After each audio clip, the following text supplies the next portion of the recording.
We are skipping a story that I don't know if some of you were interested to get into, just because I briefly brought it up before. And that is the story of this prophet is like speaking to King Ahab, the husband of Jezebel. If you guys remember all this stuff from last week. Yeah. And he tells Ahab that he saw a vision of what is known as the divine council convening in the courtroom of heaven, deciding upon the fate of Ahab. Now, God has declared judgment on Ahab, but then he invites heavenly beings to participate in the decision-making process of how Ahab is going to be taken out. We're unfortunately skipping that. Sounds really interesting. Since we're skipping it, my question to you is there anything you want to talk about in regard to that before we get into our stuff proper today? No. Kings or Chronicles? It's in Kings. It's at the end of Kings, yes. You want to go right into the ball.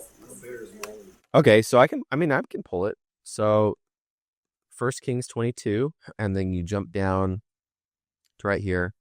I'll just read it so that we have the context. The messenger who had gone to summon Micaiah, look, the words of the prophets are with one accord and are favorable to the king. Let your word be like the word of one of them and speak favorably. That Micaiah said, as Yahweh lives, whatever Yahweh says to me, I will speak. So there's a whole series of false prophets that have basically instigated Ahab to go into battle. Remember, Ahab is the corrupt king of the northern kingdom of Israel. And all of these prophets have said, hey, you should definitely pursue this campaign, this conquest against your enemies, because you're going to do fine. It's going to be great. And God is going to have favor on you.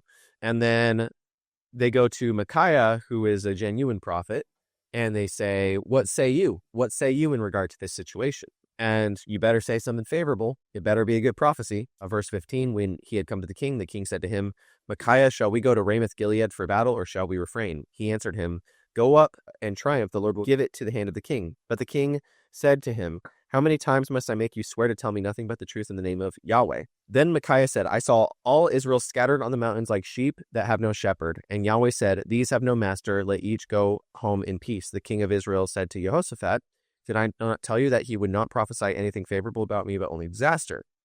Then Micaiah said, and this is the prophecy that I was referring to. Therefore, hear the word of Yahweh. I saw Yahweh sitting on his throne with all the armies of heaven standing beside him to the right and to the left. So imagine him being flanked on either side by rows of people, of creatures, right? And Yahweh said, who will entice Ahab so that he may go up and fall at Ramoth Gilead? This is the meeting place of the battle that is about to take place. One said one thing and another said another thing. So you have these heavenly beings in this vision that Micaiah is having. You have these heavenly beings suggesting a variety of tactics to take down Ahab, until a certain spirit came forward and stood before Yahweh, saying, I will entice him. How? Yahweh asked him. He replied, I will go out and be a lying spirit in the mouth of all of his prophets. Then Yahweh said, you are to entice him, and you shall succeed. Go out and do it. And prophecy vision. And then Micaiah says to Ahab, so you see, Yahweh has put a lying spirit in the mouth of all of your prophets. Yahweh has decreed disaster for you. And so if you jump down to verse 29 and the section that goes to the end of the chapter, or to verse 40 actually, that is the story of Ahab falling in this battle that was instigated by what Micaiah calls lying spirits, okay, that were put in the mouth of the prophets. So I don't have any slides in relation to this, but yeah, I wanted to just say that this is a story that capstones what we were looking at last week. Any questions about that? What? I have a hard time with the council of God. Yeah, Really? sure. You have a hard time picturing the council of their, or the beings, or the angels that are. Are they angels? So is that your question? That's Yeah. basically. Yeah. So historically speaking, in the Bible, or biblically speaking, well, let me go back. Historically speaking, we have tended to use angel as a word that refers to any good spiritual being. It means messenger. Normally, when you see an anthropomorphic being in the Bible that is described as being a spiritual being or something, a messenger sent from God, like from heaven, that's what is normally referred to as an angel in the Bible. You know, it's interesting though, when you read angels, sometimes it could mean human, and your translator has interpreted, I'm going to just translate angelos like in the Greek, or malak, but it could mean, there could be some context in which it is actually a human being, but Melchizedek. No, Melchizedek is most definitely a human. Yeah, I would say. But that's a good question in regards to the whole divine council stuff for lots of reasons that we can get into. But yeah, so divine council thing are the people that are the spirit, because it doesn't use the word angel, right? It says, I see the armies of heaven, the host of heaven, on the right and on the left, sort of surrounded this judgment seat. So imagine like a jury box, right? These jury boxes that are sort of surrounding and offering suggestions. Or think of Parliament, British Parliament. You have the British Prime Minister, and you have the, and the judge, and you have the people on the right and the left, right? That's sort of the model that you're supposed to be thinking of. What? You don't think so? I'm thinking how they're all the House of Lords. Yeah, the House of Lords, right? Yeah. Did George Lucas read the Bible? I'm just kind of curious. I'm sure he did. Yeah. Yeah. So what does this teach for us? What does this vision clue us into? This is not, by the way, the only divine council vision of the Bible. There's quite a few, actually. But it's a very interesting concept that God allows participation in his processes, right? So what is not being presented here by the prophet Micaiah in his vision is this idea that God is coming and just declaring what will happen. But he, though all-knowing, invites participation in the process of, let's take Ahab down together, right? So there's a couple other examples of things like that. But yeah. Job's story. Job is one. Yeah. What's interesting about this is God allows deception as part of a deceptive spirit, a lying spirit, to, again, serve his purposes. Yeah. It's a very interesting gray way of presenting things, in that, or gray is maybe not the right term, nuanced, that God is presented in the Bible as being most high. So whatever happens upon the earth, he is allowing that thing to happen. But that doesn't mean that he's always actively doing it himself. So you would never say that that God or God's spirit is a lying spirit. That would be an agent sent by God. Or another example, Nebuchadnezzar is the king who will send the Israelites into exile, or the Judeans into exile. But he is called, the servant of the Lord in doing so, right? He's carrying out Yahweh's purposes. Yahweh has decreed, but agents of chaos are therefore allowed to do things. Does that make sense? Yeah. Well, all of creation is made to serve God, even the fallen. Yeah. Have been made originally to do that and continue to do it. Yeah. So you brought up an interesting point. So this lying spirit, I don't know if we would consider that an evil, like a genuinely evil entity. And we brought this up in the whole situation regarding Saul, a bad spirit from the Lord came upon Saul. So, but some it would there's a lot of different opinions on how you're going to think metaphysically about how the world works, or how God's counsel or things like that, how it works. The mediation of God through alternative spirits, you know what I mean? So things like that. Very, very interesting. It's in my category of mystery. Yeah, it's a mysterious thing. I think that it'll become clear, but it's not now. Also, we talked a little bit about what spirits are, or what gods are, who God is in week 3. If you guys remember sort of the concept behind that. What is a spirit, right? So it's a good question. I'm like standing right on the edge of a precipice here. We could just nose dive into this topic. I can't. I want to get through our topics for today. Do I want to respond or not? To go further deep into this topic, I say go watch week 3. How about that? If you're listening or if you're here and you're wondering. So I just want to say that's a story that we're skipping. God has a divine council. He allows them to reflect and to participate. That divine council is called the host of heaven. Man, I can complicate this for you. What else is called the host of heaven in the Bible? Angels, yeah, but what else? The host of heaven normally is a catch-all term for the sun, moon, and stars. So there's something, I'm complicating it even further. Heavenly bodies, as Paul says. Angels are often referred to as stars. So, yeah, I mean, here's the main thing, all right? The main thing, it always goes back to Jesus. These divine council scenes eventually will include a risen Messiah, okay? I'm thinking Daniel chapter 7. I'm thinking Revelation chapter 4.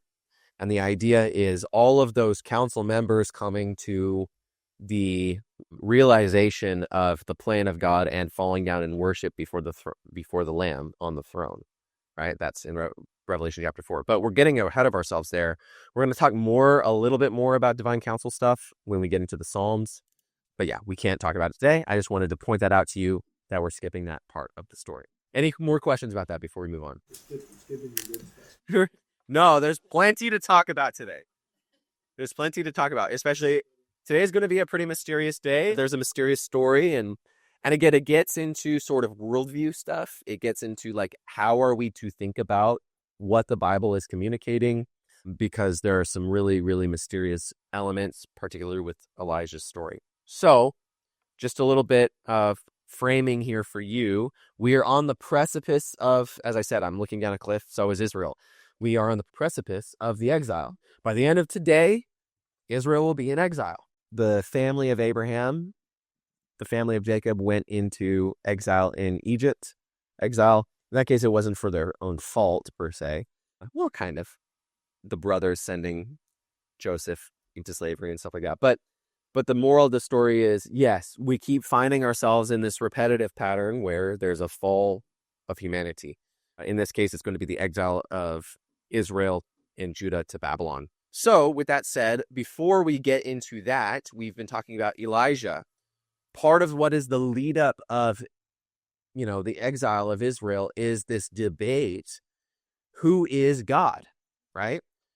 Who do we worship? Who is our provider? And with that, a lot of battles between prophets, right? Spiritual battles between prophets. Discussions on, is Baal or Baal the true God of Canaan and the peoples, or is the God of our ancestors, the God of Sinai, the God of the Exodus, is he God? And go back last week. I haven't uploaded the recording yet, but I will. I'm sort of behind on the recordings, so my apologies, everyone. Yeah, I'll get back to it. I'll post everything all at once. But yeah, go back to last week and we talked about that.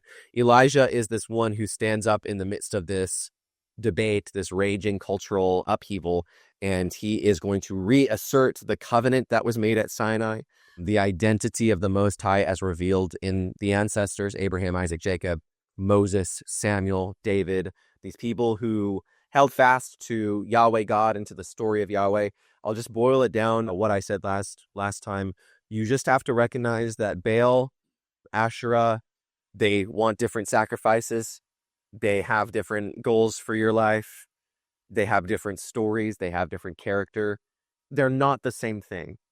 And there's a question in Israel like, does it really matter who we're worshiping, right? Does it really matter who is the God that, took us out of Egypt? And remember, that goes all the way back to the Exodus when they make a golden calf. Here is your God that took you out of Egypt. Can you put a name on him in that you are putting sort of boundaries around him that he has not put? Give him an identity. God gives his own identity. And so that's sort of what is the main message of someone like Elijah is the true Most High God is the one who can bring down fire, right? The true Most High God is the living God. Meaning, and this is what we talked about last time, if you have to set the fire for the altar yourself, in this contest, that's not a real God, right? If you have to create an image for a God, that's not a real God, right? The true God is the one who has created his own image. The true God is the one who is the creator, who brings life out of non-life. In the context of that story, the life that comes out of non-life is the fire that is able to lick up all the water surrounding a drenched altar, right? By the way, that's a little creation narrative going on there. I don't know if you guys saw or noticed the wild and waste waters that the Spirit hovers above and brings into life, right? Anyway, just, the fire of God comes down. But remember that Elijah wins that contest. He slays all the prophets of Baal. And then when Jezebel says, oh, I'm really mad at you, I'm going to come get you, he flees to Mount Sinai, right? And so he's a little bit of a wishy-washy figure in that he, at one moment, is so confident, and in the next moment, he is afraid for his life. So many prophets have been killed by Jezebel, and he runs away. He is a deserter, right? And he runs to Sinai, and God meets him there. And again, Elijah is so wishy-washy. He thinks, I'm the last one. I'm the only one. I'm the only prophet. And God says, you have no idea what the story is going to be. You don't know what's unfolding. So go back. We're going to wrap up your story, and we're going to pass on your mantle to Elisha and Elijah, right? And remember when Elijah meets a God at Sinai, it's reminiscent, pointing back to Moses meeting God at Sinai, seeing God face to face, and then Jesus and Elijah on a mountain speaking to God in the Transfiguration. We talked about that last week, but so yeah, now Elijah is passing on his mantle to another prophet. There's something going on here in this pass from Elijah to Elisha that's very reminiscent again of the future of John the Baptist, pointing forward, the one coming after me is greater than I, right? And so Elisha is said to have a double portion of Elijah's spirit, right? A greater Elijah has come in the guise of this person, Elijah, right? Or excuse me, Elisha. That's so funny. Yeah, so I'm pretty sure Elijah means Yahweh is God, and then Elisha means God is salvation. Okay, God is salvation. And Yeshua is the combination of those two things. Yahweh is salvation. Okay? So Elisha and Elijah together are both types of Christ, really important types of Christ insofar as what they accomplish and how they are acting in sort of their own stories. And in that case, we are going to get into the story of Elijah's ascension into heaven. He ascends into heaven in a way that just makes you go, what does that even mean? It's important for us to analyze what that means, though, because it's important, again, for our understanding of what is salvation generally, which includes ascension, right? The ascension of Christ after his resurrection. So we're going to get into that. The mantle has been passed from Elijah to Elisha, or it's being passed. And so now we'll get into the reading today. Okay? 2 Kings chapter 2. I also want to remind you, the book of Kings is one book, right? So it's just split in your modern Bibles because, scroll length and sort of ancient tradition, but it's one story. And so we're just picking up right where we left off in 2 Kings. We're not really starting anywhere new. So 2 Kings chapter 2, and we're going to go ahead and read it. Verse 1. Now when Yahweh was about to take Elijah up to heaven by a whirlwind, pause. What? Yeah, strong whirlwind. Wizard of Oz. What does that even mean? Yeah, you imagine Wizard of Oz, and you're just like, is that what I'm supposed to be imagining? Elijah and Elisha were on their way from Gilgal. Elijah said to Elisha, stay here, for Yahweh has sent me as far as Bethel. But Elisha said, as Yahweh lives, and so yourself live, I will not leave you. So they went down to Bethel together. The company of prophets who were in Bethel came out to Elisha and said to him, do you know that today Yahweh will take your master away from you? And he said, yes, I know. Keep silent. Elijah said to him, Elisha, stay here, for Yahweh has sent me to Jericho. But he said, as Yahweh lives, and as you yourself live, I will not leave you. So they came to Jericho. The company of the prophets who were at Jericho drew near to Elisha and said to him, do you know that today Yahweh will take your master away from you? And he answered, yes, I know. Keep silent. Then Elijah said to him, stay here, for Yahweh has sent me to the Jordan. But he said, As Yahweh lives and as yourself live, I will not leave you. So the 2 men went on. 50 men of the company of prophets also went and stood at some distance from them, and they were both standing by the Jordan. Then Elijah took his mantle and rolled it up and struck the water. The water was parted to one side and to the other, and the 2 men crossed on dry ground. When they had crossed, Elijah said to Elisha, "Tell me what I may do for you before I am taken from you." Elisha said, "Please let me inherit a double share of your spirit." He responded, "You have asked a hard thing. Yet, if you see me as I am being taken away from you, it will be granted to you. If not, it will not." As they continued walking and talking, a chariot of fire and horses of fire separated the 2 of them, and Elijah ascended in a whirlwind into heaven. Elisha kept watching and crying out, "Father, Father, the chariots of Israel and its horsemen." But when he could no longer see him, he grasped his own clothes and tore them in 2 pieces. He picked up the mantle of Elijah. You know what a mantle is, guys? It's a large cloak. Yep.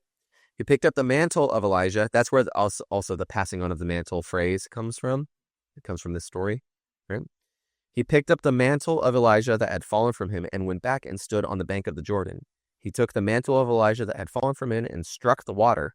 He said, "Where is Yahweh, the God of Elijah? Where is he?" He struck the water again, and the water was parted to the one side and to the other, and Elisha crossed over. When the company of prophets who were at Jericho saw him at a distance, they declared, "The spirit of Elijah rests on Elisha." They came to meet him and bowed down to the ground before him. And we'll probably stop there. Okay? So, guys, very, very mysterious story. Okay? It's just strange that that's an anticipation of dying.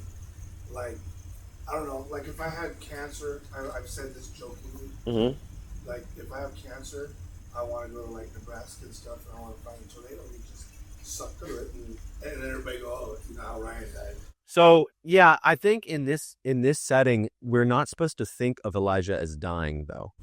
Yeah. I don't know if we're supposed to be thinking of him as dying. Huh. Yeah, if you get sucked into a tornado, Is it a tornado? are you gonna say he's dying because you never seen him again? There's a lot of interesting thoughts about what we're actually supposed to be looking at or imagining in our mind's eye. Bob helped me out here. Mm-hmm. That made me think of Enoch, one who walks with God, and he doesn't die. Mm-hmm. He just gets. Mm-hmm. So yeah, has this happened before? I think shows a special blessing. I think he was like a very special prophet. Yeah. And then the Chariots of Fire, that makes me think of Revelation. Okay, let's just analyze the text a little bit because we don't want to leave any detail out. And there's a lot of important details that are being described here. Yes. Crossing over of like Moses, like Yeah, the water the splitting. waters. Yeah, so good bringing up the parting of the waters. Why is that being brought into the story right now? Why is it that they have to cross out of the land of Israel for this to take place? Really, really good questions. Okay, so they go to 3 places in this story. It doesn't tell you why, but they go to 3 places, right? You can imply why. So where they go in the story? So Jericho's the second. Bethel. So they go to Bethel and they sort of scoop up a bunch of prophets there, right? Where is Bethel, or what is Bethel? So Bethel is the location where Jacob had a vision of God, of a ladder or a staircase of angels ascending and descending from heaven. Okay? You guys remember that? Okay. So that's sort of an important spot. It's where God first meets Jacob, the father of Israel, or the father of the people of Israel. Okay. Then they go to Jericho. Yeah, so Jericho is an important place. What happens at Jericho? That's where Joshua marched around. Yeah.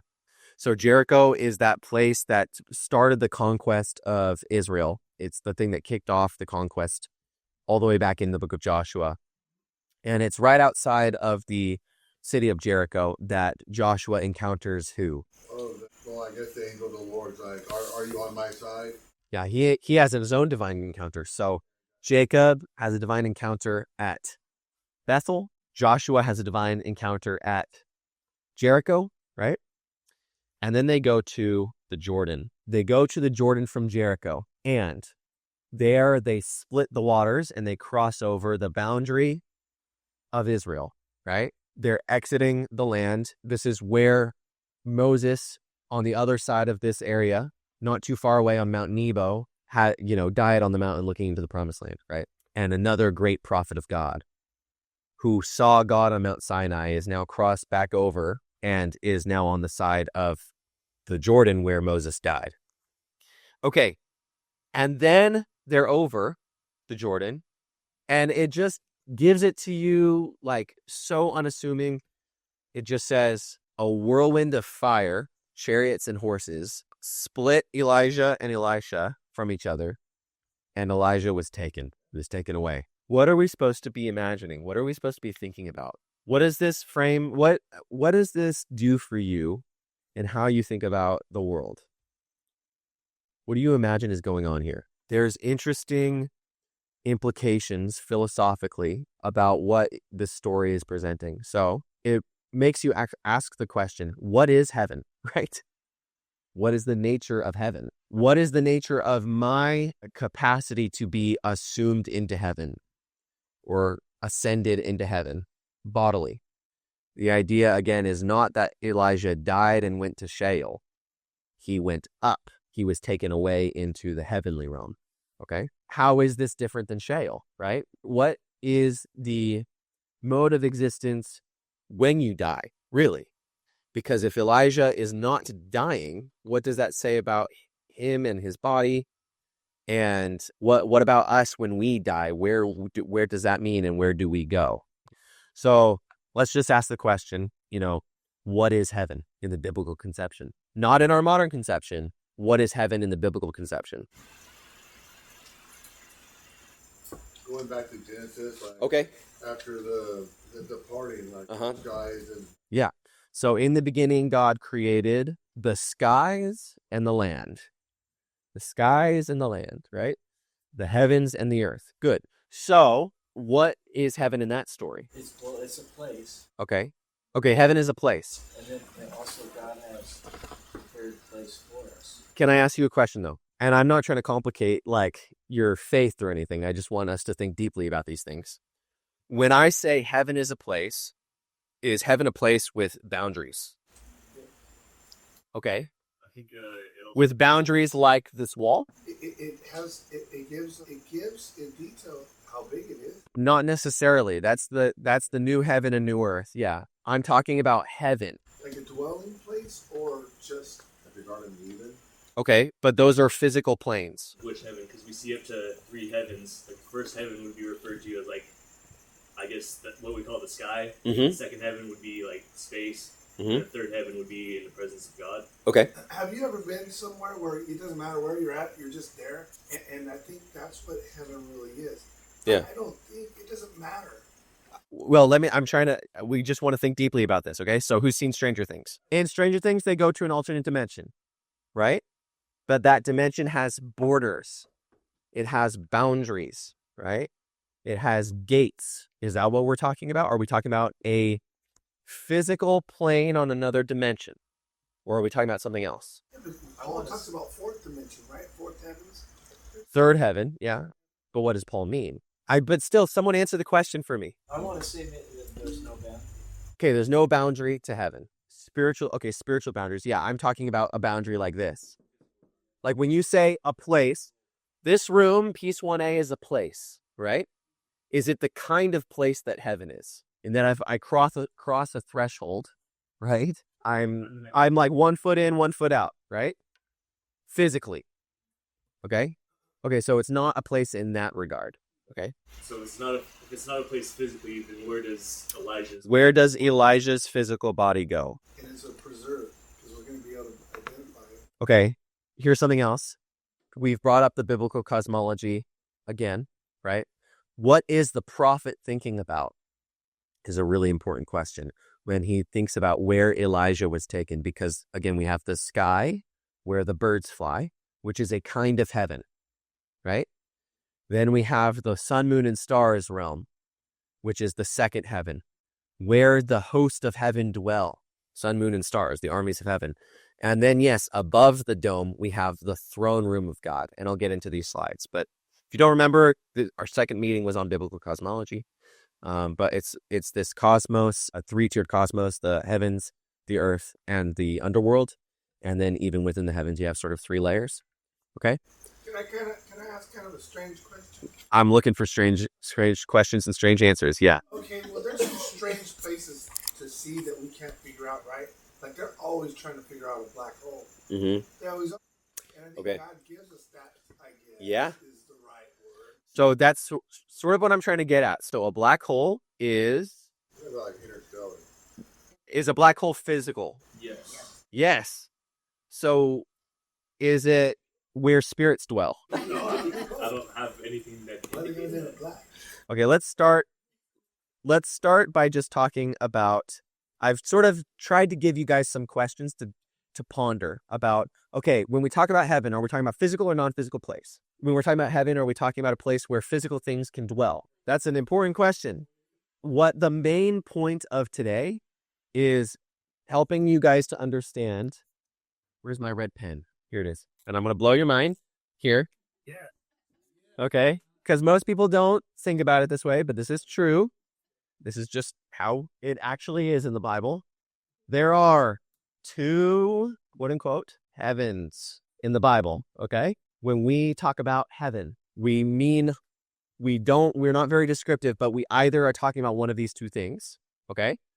And there are two hells. Okay. Two heavens and two hells. And we're going to talk about these because something that is going on here in the scripture, in the story of 2 Kings, is making you really question sort of what is, as I said, the metaphysics of reality in regard to life, afterlife, spiritual and physical questions. Okay. So let's just take a step back and we're going to actually look at the story again in this detail. So number one, we're bringing up the parting of the Red Sea. Right? The Jordan River is the boundary line between the Israel land and the common land beyond, right? The Holy Land and then the common land. And so they come to the Jordan River. This is where Israel passes into the land proper to begin with. And theoretically, they took it over right at this very spot. Okay? Because they crossed over and then they were right there at Jericho. Right? And so now Elijah has crossed back over where they had originally crossed from. Okay? So now Elijah is being taken up into the heavens on a chariot of fire as his mantle falls to the ground, his cloak falls to the ground to be taken up by Elisha. So Jesus himself spends some time at the Jordan, right? Why does he go to the Jordan? To be baptized by who? John, who is said to be the second Elijah, okay? So that also happens here at the Jordan, okay? So I want you to recognize times in which the Jordan represents a threshold spot, okay? A threshold place between two different places, right? A margin place, a liminal place. You could say, yeah, a threshold. And what happens in the baptism of Jesus? As Jesus was coming up out of the water, he saw heaven being torn open. Yes. And the Spirit descending on him like a dove, and a voice from heaven. Yeah. You are my son whom I love and want. Right. Yeah.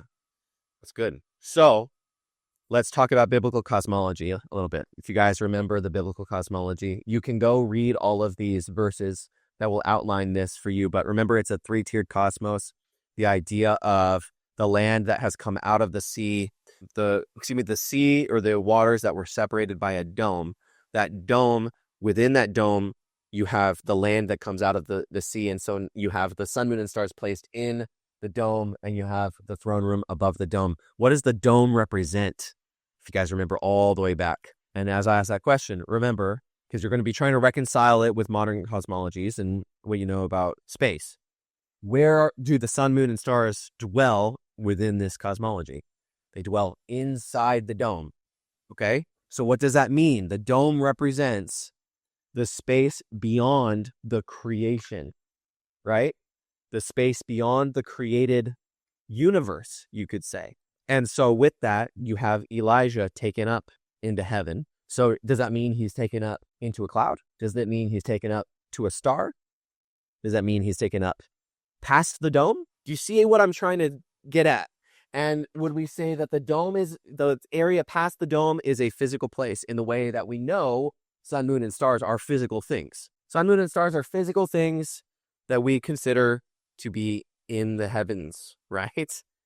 In our lingo or in the biblical lingo, right? They're part of the heavenly realm. Sun, moon, and stars are. So these are physical. Is this physical? No or yes? It's described in physical terms. Son of Man sitting on a throne. It's described in physical terms, and then that's layman terms for us to. Okay. Yeah. Okay. Good. So what does it look like when you have Jesus seated on the throne? Is he a man? Is he a lamb with 7 eyes and 7 horns? Is he a lion? Okay.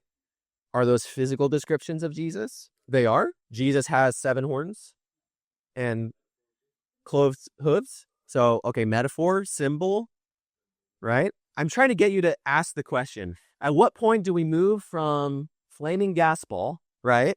The sun, which, you can go out and feel the heat rays of physically, to you've now entered into a truly spiritual realm, a non-physical realm. Did you ask if there's spirits in the black hole? I didn't ask that, but yeah, are there spirits in space?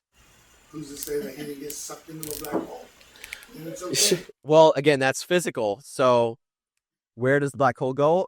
I don't know. But are we to assume that Elijah's physical body is turned into the non-physical realm, right? Are we to assume that? Yeah. Why? Well, no, we get a new body. Am I frustrating all of you? Is there an answer you're looking for? Or? Not necessarily.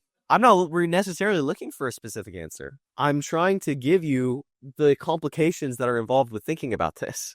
So like the burning bush. Or Okay, good. Thank you.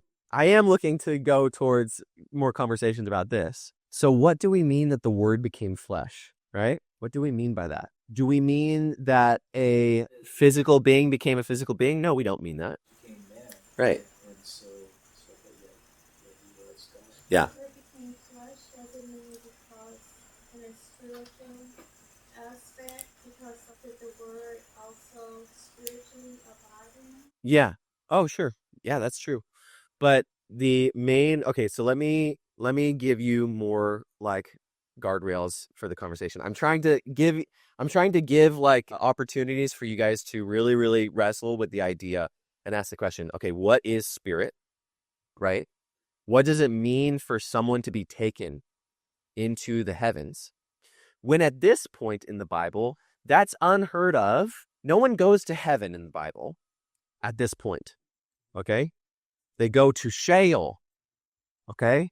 One of the 2 hells. You don't go to heaven. Is that way further down when it says that Elisha tore his clothes in distress because he was not completely sure where he was taken? Could be. Because that kind of correlates with like the Jacob and Isaac, Mhm. tearing of the cloth.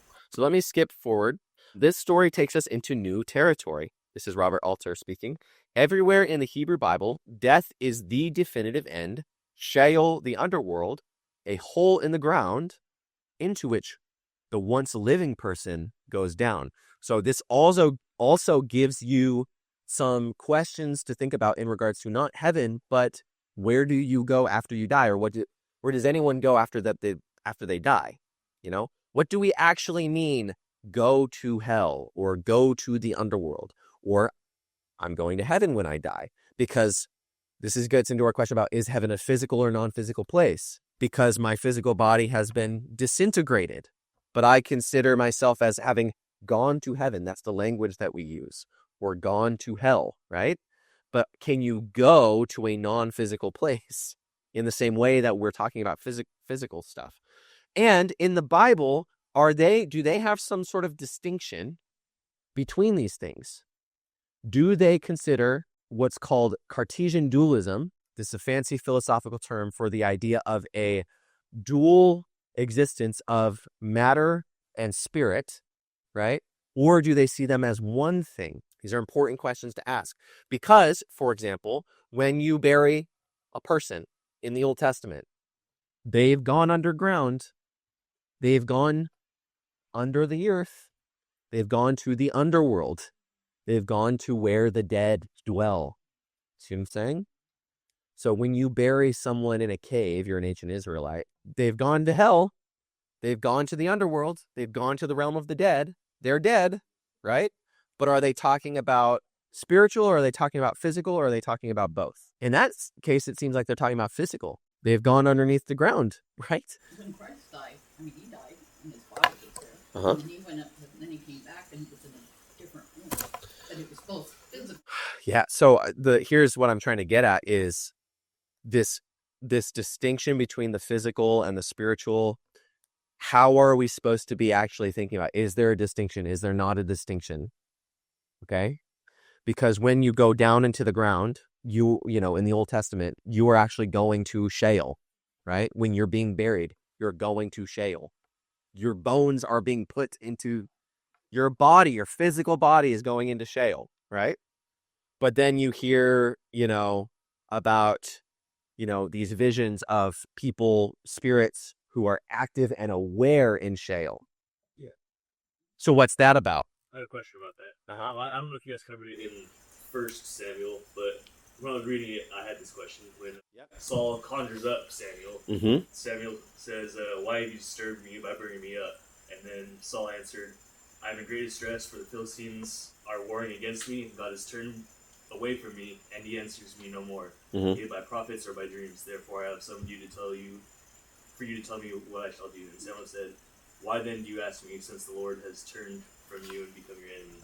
So, like, in this, like, we see that Samuel being conjured, one, is possible, and two, he was disturbed. So it seems like he was better off remaining dead than being conjured. But then he asks Saul questions, so we know he doesn't have perfect knowledge of what's going on. Yeah. Either that, or he wants Saul to answer. Right.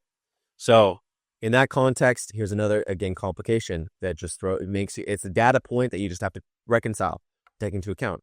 It's talking about Samuel, who has died, is being visually brought up by the medium in that she can see and Saul can speak to him, right? So Samuel's bones, right, that's what I'm saying. So Samuel's bones are buried somewhere, but they bring him up from Sheol from somewhere else, right? Do you guys feel frustrated? Yes. Okay. I think the burial is just symbolic, right? Okay. Just symbolic. So it is symbolic, right? So you're saying, so the ancient Israelite thinks, okay, the bones are going here, but it doesn't really matter where the bones are. It's just a representation, like how they make sacrifices to atone for their sins. Well, then why do they say, "I go to be buried with my fathers," and they literally are buried in tombs with their fathers? Why does Joseph say, "Bring my bones up from Egypt so that I don't remain there"? Because they don't fully understand. They don't fully understand it. Like the Passover, what they do is a representation for Christ. Okay. They don't fully understand because when Jesus comes, they still reject him. So they see it as. So a true understanding is that the bones being placed somewhere doesn't actually really matter in the end, as far as location is concerned. Tradition. Okay. That's one way. That's one way of thinking about it. I think I go back to the beginning. Uh-huh. Go back to that we were formed out of the dust, and then God breathed Yeah. Spirit in. Yeah. So there's this picture of God creating us physical. Imbuing, spirit. Let me continue with this. That when death comes, we go back to dust. Right. But our spirit is still. Where does the spirit go? Where does the breath that was given go? Yeah. Okay, good. So let me continue. The single previous intimation of Elijah's ascension is the cryptic notation about Enoch's being taken by God in Genesis 5:24. Elijah does not die, but rides up to the celestial sphere in a fiery chariot. His ascension prepares the way for the idea of Christ's resurrection and ascension in Christian scripture. It is significant that Elijah and Moses are represented in the New Testament as two chief precursors of Jesus, right? So when we say Jesus is sitting at the right hand of the Father, what does that look like? Is that a physical reality? No. It's not. It could be. It could be a physical reality. I think God does leave. He does leave. He doesn't tell us everything. Okay. Not to be a conversation killer, but he does things. I was just reading in Psalms. For the reading, it says, "If I needed to eat, I would not tell you. Mhm. God said, he said that because he has things that he doesn't. Can I go back to 2 Samuel chapter 22? And I just want to read a few verses for you, okay? This is David talking. For the ways of death encompassed me, the torrents of perdition assailed me, the cords of Sheol entangled me, the snares of death confronted me. In my distress I called upon Yahweh. To my God I called. From his temple he heard my voice, and my cry came to his ears. Then the earth reeled and rocked, the foundations of the heavens trembled and reeled because he was angry. Smoke went up from his nostrils, a devouring fire from his mouth.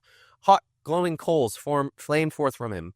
He bowed to the heavens and came down. Thick darkness was under his feet. He rode on a cherub and flew. He was singing on the wings of the wind. He made the darkness around him a canopy, thick clouds, a gathering of water. Out of the brightness before him, coals of fire flamed forth. Yahweh thundered from heaven. The Most High uttered his voice. He sent out arrows and scattered them, lightning and routed them. Then the channels of the sea were seen. The foundations of the world were laid bare at the rebuke of Yahweh, at the blast of the breath from his nostrils. He reached from on high. He took me. He drew me out of mighty waters. He delivered me from the strong enemy, from those who hated me, for they were too mighty for me. They came upon me in the day of my calamity, but Yahweh was my stay. He brought me into a broad place. He delivered me because he delighted in me. Okay, is David speaking literally here? Is he talking about real events that happened? Yes. He's speaking prophetically too, yeah. Because you see in the spirit. Yeah, sees in the spirit. Okay, good. Yes, okay. Reality in spirit. Reality in spiritual terms, yes. So when I say, is Jesus physically at the right hand of the Father? Now, what does being at the right hand of the Father mean? Jesus has all authority in heaven and earth. Jesus is the true representative of God. Jesus is the one in whom the nations are being gathered into, right? So is Jesus at the right hand of the Father in its meaning? Yes. And does it have a literal correspondent? Yes. Everyone here in this room is the literal correspondent. Okay? Do you sort of see how spirit and the spiritual realm does have literal, it's not just metaphor. There are literal things going on in association with spiritual reality. Okay? And they're one-to-one. They're not two separate realms. Here's my answer for you. The Bible does not present heaven and earth as two separate realms in that they are completely dual entities or dual existences. They overlap and interlock. The physical affects the spiritual affects the physical. Heaven and earth are united things in this way, okay? There's a marriage of heaven and earth that is the main point of the Bible. Heaven being true authority and spiritual reality. That's probably the main way that you should be thinking about spiritual reality. Spiritual reality is authority. Whatever authority exists in the universe, that is a spiritual thing, okay? Why do I say authority? It's the power of God to look at matter and say, this is what this is what that is. You shall be like this, you shall be like that, right? To put boundaries around things. I can exercise my spirit when I give a name to something and I exercise matter in a controlled way, okay? That's the difference between the physical and the spiritual. And so when I go back to, we were talking about questions of, does the physical plane interact with the spiritual plane? In what way? In what way does it mean that Elijah is taken up into heaven? You have to understand that there's a sense in which heaven is not a physical place, but it has physical effects, and you have to reconcile, or you have to be okay with the irreconcilability in your mind to that fact. Okay? You see what I'm saying there? It's tough though for Western materials. It is tough. There is a famous atheist, Sam Harris, who says we went to the moon and we didn't find heaven there. You see what I'm saying? And it just makes you ask the question, or it makes you want to take him by his shoulders and shake him and say, can you please deal seriously with this thing? When we're talking about heaven, we're not talking about a planet, okay? We're not talking about a wormhole that takes you to heaven. We're not talking about physical things, but we are talking about the fact that there is a spiritual reality, which we all live in, we all act in. The fact that I'm using language bears witness to this, right? That I'm not just material, right? That there's something spiritual about my being that is giving authority to my being. What's moving my body right now? Not my brain. Your mind. Yeah, my mind, right? No, that's okay. Do you guys understand what we're getting at? The brain is actually a really good example of this question and this problem, okay? Because what is the brain? It's physical. Meat and electricity. It's meat and electricity, so it's physical things. But can I tell my brain to do something? It's a hard question. This is what I'm saying. This is the mind-body problem, okay? And when we get into questions of Elijah being assumed into heaven, we get into this thing called the mind-body problem. Where do the atoms that make up his cells go? You know, especially if we say that he didn't die, you know? And then what does it mean to say that we go to heaven when we die, or we go to hell when we die, right? So in the case of death, the Sheol example, the atoms that make up my body, they are transferred from living tissue into decomposed, dust, right? Into just dirt. And just become mush, right? So sorry? Probably the best. I mean, we're continuing to build, obviously, and getting ahead of time, but Jesus is the Yes. thing. He comes back physically, Okay. but he's not been glorified yet. Yeah. So he even invites Thomas Uh-huh. to put your Uh-huh. hands in my wounds. Right. I'm physical. Exactly. And yet can enter a locked room. Yeah. I know. I mean, I know. There's a reality of his physicality Yes. that is different than ours. Yes. So let me get back into this thing.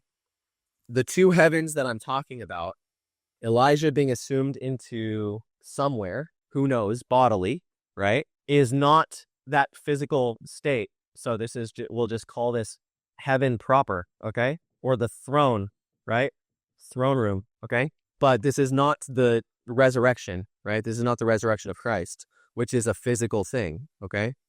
So what I was saying about the mind-body problem, again, is the question is, where does my brain stop and my mind begin? Where does my brain stop and my mind, my spirit begin?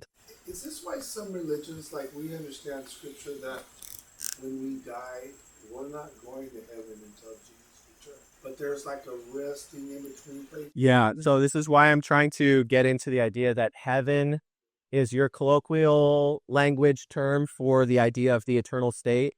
That's not how it's used in the Bible, okay? Heaven is not the eternal state in the Bible. That's not the right term for it. The right term would be new creation. New creation is physical or non-physical? It's physical, okay? It's got dimensions. It's got one of these, okay? But what does Paul say? To be absent from the body, physical, is to be present with the Lord. Non-physical, I'm absent from my body. Anyway. Well, it says every knee will bow, right? Yes. So, but again, you have to ask the question, what is metaphor, symbol, right? Jesus at the right hand of the Father. Is that metaphor and symbol, right? Is that physical? Well, how about when Christ says that it's not, or Paul says it's not I that lives, Christ that lives within me. Yeah. Is that physical? There's something physical going on there. There's something changing. It changed my actions. It changes how I live my life. Your story, right? I absolutely can't do things that I've done in the past now. My body physically rejects them. The spirit is informing the physical. Okay, we'll stop talking about this now because we're running out of time to continue on. Can I ask a question? Like, why do we put lowercase h if that's going to be a forever place? Well, there are two hells. So let me get to answer your question, address here, because we're going to talk about the second hell too today. Okay? All right. There's another story that is involved here. I don't even want to go to the first one. Yeah. So heaven in the Bible is referred to as the throne room of God, alongside the celestial bodies, right? Alongside the skies. You can go to be closer to heaven if you were on a mountaintop. The symbolic language, right? And so hell is when you go down into the underworld. You get closer to the waters, okay? You get closer to the chaos waters and things like that. And again, I don't believe that the biblical writer, when they see that a body turns to mush, I think that they actually think like this is a visual representation of what is happening to this person spiritually. The decomposition, yes. Realm of the dead, They go down there. There's a relationship between the physical and the non-physical that is very tightly woven in the biblical conception. Okay? And so that's sort of what I'm trying to present this to you. Remember that this, according to our modern cosmology, is non-literal, right? This is a way of thinking about reality, about there being a hierarchy of being that under, below, lower has to involves decomposition or being thrown down from where you belong, going down to a realm of decomposition, right? I mean, if you're on the ground and you're not getting up, you're dead. Something about you has been lost. Something authoritative about you, meaning the ability to control your body, has been lost. Okay?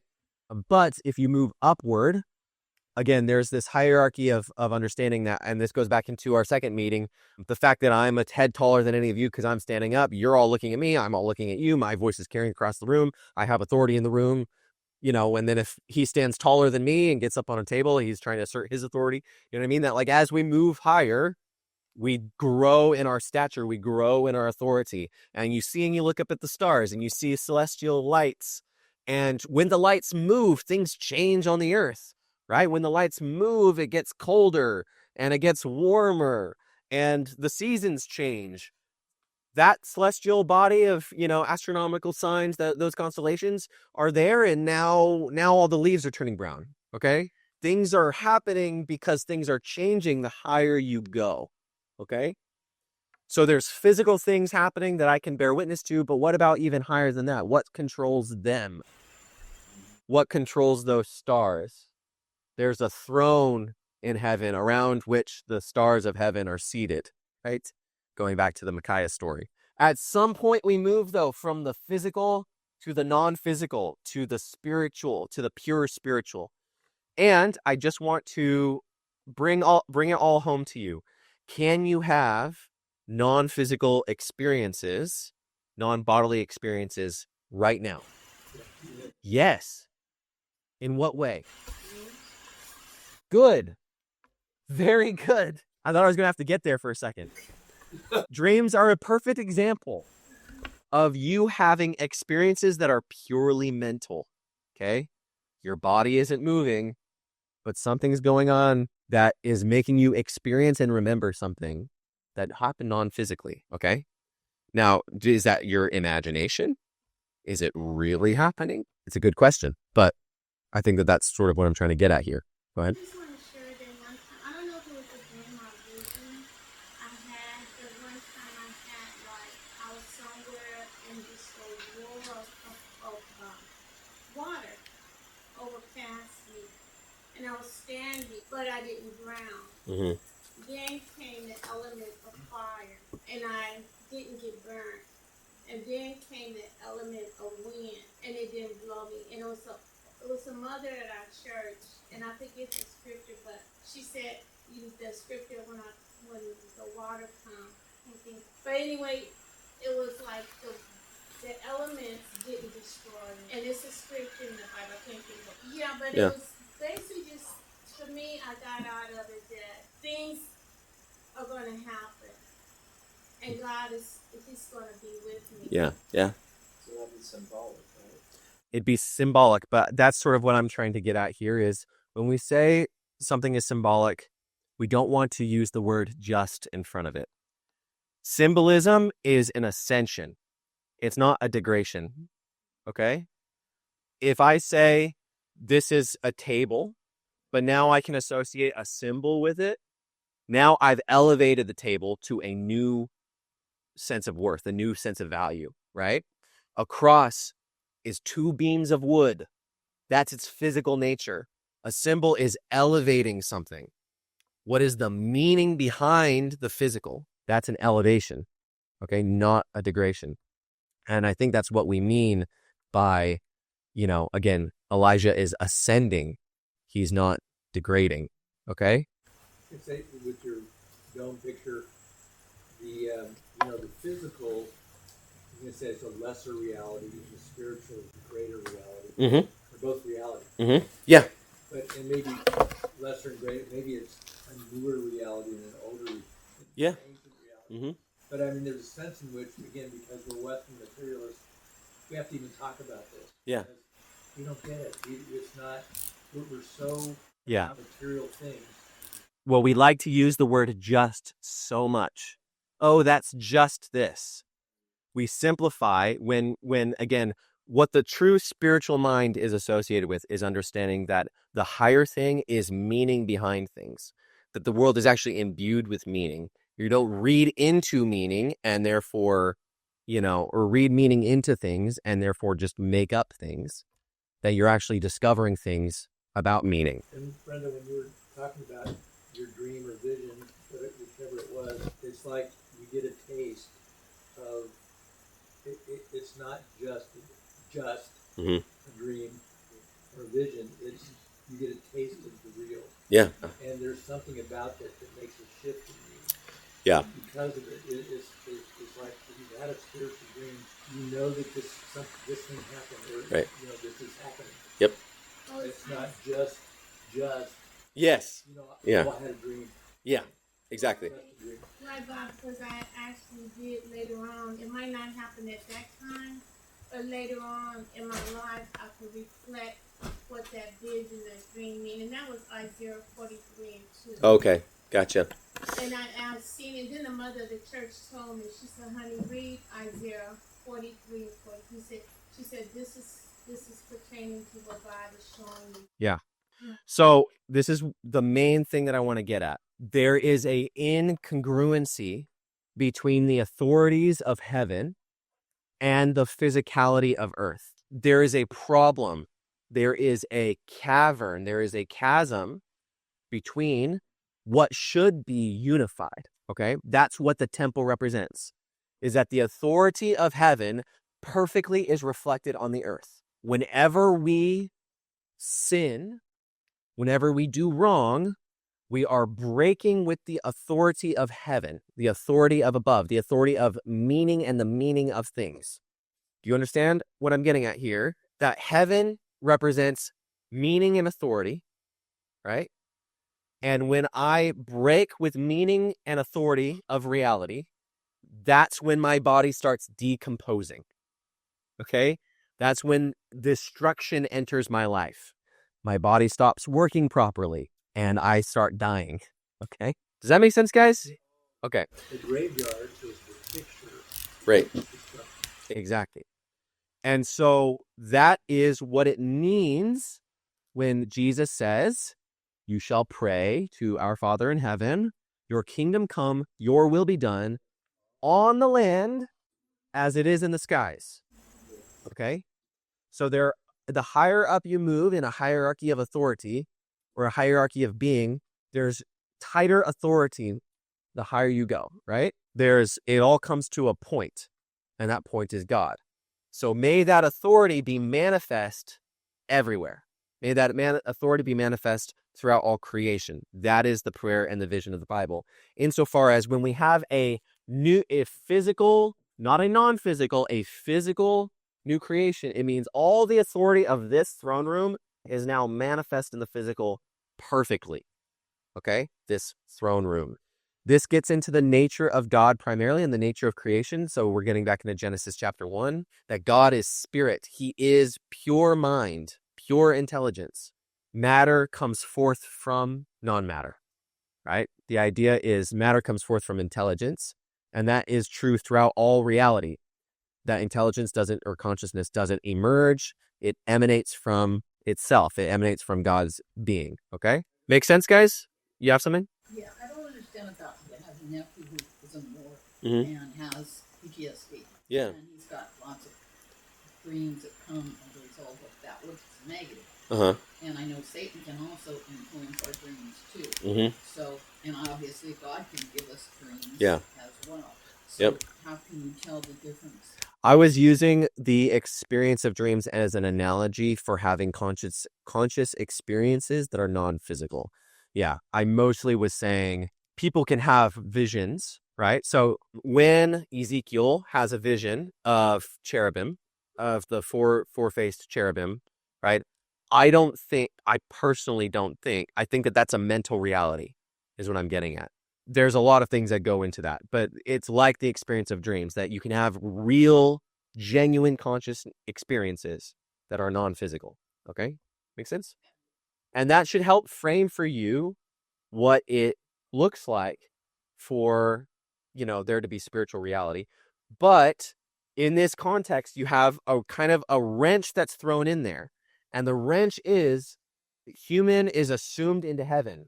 Humans don't go to heaven in the Bible. Only one other in the Bible has been assumed into heaven, and that's Enoch, right? Enoch. And so the question is, if this is a story that we should primarily be concerned with the meaning of this story, what is the meaning? Number one, the meaning is judgment is going to come, but God's doing a miraculous thing for humanity. He's bringing humanity up into his dwelling place, okay? He's bringing up humanity into his realm. And this happened once before with the story of Enoch. Remember that this is an ancient conception, an ancient story that exists beyond the Bible of the seventh in the line before the flood. Remember, you also see it in the this goes all the way back into, again, this whole meeting relies a lot on our very first meetings. I'll just say that. But remember that there's a seventh in the line who is assumed into heaven, and then there's a flood, and that happens in the Bible. So if that's what happens in the book of Enoch, or excuse me, the story about Enoch, about a man assumed into heaven, and then the flood, what does that say about Elijah? And what does it mean that Elijah is taken up into heaven like Enoch? Is a new kind of flood coming?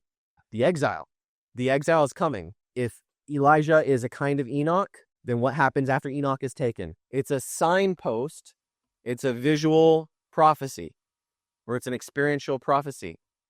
Elijah was taken like Enoch. And what happened after Enoch was taken? The flood. The flood. So what's going to happen to us? Let me just wrap all this up. When Enoch was taken, it was one of the final checkpoints on the road to the destruction of the great flood. Now something very similar to that happens again to a prophet of Israel. So it's a sign of something to come. Okay, I know I confused a lot of you, and I apologize. It really helped me, and this is why you're one of my all-time favorites of all time. But it helps with identification. Okay. Let me summarize one more time just by saying, when you conceive of Paul saying to be away from the body is to be present with Christ, it's because he's talking about a spiritual authority that has now taken you up spiritually into himself. Paul at the same time says you are now presently seated with Christ in heaven, right? And I think that's what I was trying to get at. When I say Christ is seated at the right hand of the Father, am I talking about a physical or non-physical reality? I'm talking about a physical reality insofar as I am present in the room with all of you. You see what I'm saying? I am seated with Christ in heaven right here, right now. That's a present, real and present reality. Okay? It's also a spiritual reality for all reality. It's not just real and present physically for me and for you. It's a non-physical thing. And again, when I bear witness to that, is he going to look like a lamb with 7 horns and 7 eyes? Is he going to look like the man Jesus with holes in his hands? Probably everything all at once. We're talking about dreams here. We're talking about the dream state. Okay? We're talking about the idea of conscious experience that exists beyond physical boundaries. Okay? Does it make sense, guys? Yeah, if I say today is the best day of my life, who are you to tell me that it's not? Sure. Yeah. Yes. We'll just leave it at that. Can you just paint a picture for me with Elijah? Like Elijah, is he going up? So what happens to his body, you mean? So the idea is he's taken up in a whirlwind. Does he land on a planet? My point is, I don't think that that's what that's getting at. He's not going up in a spaceship, okay? Do you think Yeah. or That's sort of what I'm saying. No, you don't need to you don't get a new body in heaven. spiritual? You get a new body in the new creation. That's what I want. Oh, that's a good statement that you said. Well, we see later in the story that Not in heaven. they go around to look for him, and then Elisha tells them, "No, he's gone. Like he's not here." Yeah. Like, all right, we're gonna go look anyways. They don't find him. What I'm saying is, to be absent from the body is to be present with the Lord. That means not to be absent from the body is to get a new body. To be absent from the body is to be present from the Lord. I await my new body at the resurrection. Okay? Make sense? The disciples witnessed the ascension of Jesus. Yeah, I know. So what's that all about? Again, the resurrected Jesus goes into heaven, right? And so again, this is all a precursor of the ascension of Christ, right? But I guess that's what I'm trying to say, and I'm trying to help you guys to really look at the world a little differently. Think about what heaven is, what heaven isn't, okay? It's not the upside down. It's not like the good version of the upside down, okay? It's not another dimension in that regard. It is reality as much as your physical reality is reality, and it's interconnected, okay? Makes sense? Okay. Good stuff. Okay, good. And I know you might still be confused, but I guess I'm trying to say, you're asking me to paint you a picture? I can't. It's very mysterious, you know? I can't paint a picture.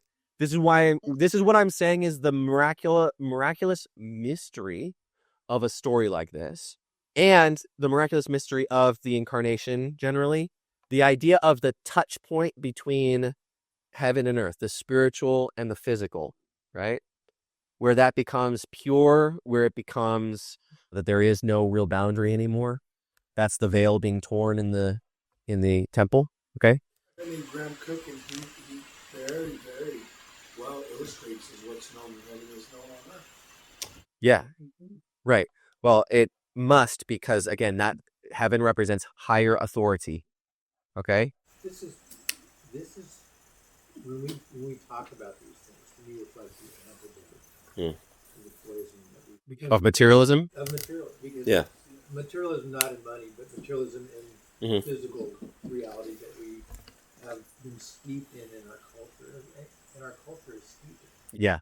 Can I give a perfect follow-up to that? So think about the laws of nature. Okay. Can someone give to me a law of nature? What's a law of nature? Gravity. Gravity is a law of nature. Okay. Where does that law come from? Isaac Newton. No. I'm talking about the actual thing, right? So how does this become a thing where this is a thing that has to happen? From God. Okay. I'm saying who's the lawgiver? Right. So again, when you say, let's talk about the laws of nature, and we say, okay, we're talking about laws of nature, who's the lawgiver? That's sort of what I'm trying to get at, is at the heart of reality is information. If A, then B. If B, then C. If A plus B equals D. Truth is the lawgiver. Right. And I guess I'm just saying that there's order to creation. Who ordered it? That's what materialists love to do. They love to say, oh, it just happened. It just happened. Does anything just happen? No. The only thing that acts upon matter is intelligence, right? In the sense that if I want matter to move, I have to move it. Okay, does that make sense, guys? Delicious. But Jesus said if you had enough faith, you could tell them not to move. Yeah, so that, again, gets into this idea of the spiritual is authoritative over the physical. And in your own experience, one day you will have authority over creation. Again, like Adam and Eve in the will of the Father. Yeah. You shall have dominion. So the idea is like my authority, like let's just say that's the direction, is out of line with like God's authority, right? When they align, then, then creation is in sync or something like that. Originals. Yeah. Guys, we have to move on from this. I'm sorry. This has been hopefully that wasn't more confusing than not. My main point is spiritual reality is non-physical. The miracle of the Bible, this is my summary statement. Spiritual reality is non-physical authority, right? That comes from above, comes from the sky, comes from heaven. It comes down, right? And the vision of Scripture is, may your kingdom come, your will be done, all the way down on earth as it is in the sky. So let authority rule perfectly through all reality, right? So God said, be fruitful and multiply. God said, let your body, be healthy. God said, eat of every tree in the garden. So heaven, in our colloquial sense, the kingdom is when God's authority, we don't subvert God's authority, but authority is reigning justly and righteously and completely. And we are in sync. We are in perfect submission to God's authority, right? Our bodies come under perfect submission to God's authority. That's what it means for heaven and earth to be united. Okay? Good? Yeah. Like, is it a place that we be held? I mean, is it a place where people be held before they go to heaven? Good morning. Good morning. Totally interrupting. Good thing I'm related to somebody here. Matt, Andrea, this is Hi. everybody. Nice to meet you. I was telling them about the deep end. I'm like, you guys need to come and meet. Right? Yeah, absolutely. This is a great time to jump on, especially because, well, not in this conversation. It's like eating a whole box of Captain Crunch. This is a great time to hop on, especially next week because we're starting in the Psalms. So, yeah, which is like a poetry. I don't know if you know the Psalms, but yeah, poetry prayer book. So, yeah, we're going to start that next week. We're finishing with 2 Kings today. We're talking about crazy things. Crazy things. Wait, we're finishing this week? Yeah, I know. Well, I didn't really. I know we're in chapter 2. What? No, I only have a couple stories to read. We're not going to go through the whole thing, but yeah, I just had to skip. So great to meet you guys. Well, all of our brains are hurting right now. So that's all I'll say. But not Sorry a for the spirit. interruption. No.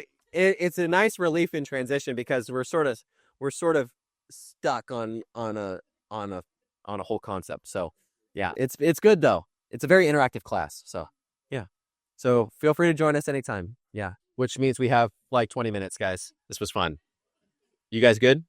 I didn't really go into today planning that we talked so long about that. That's right. Now I got a bullet point, everything else. This is important though, and it will tie it. Maybe, hopefully this will, to be honest, hopefully when we read the thing about the two hells, that something will click for you, hopefully.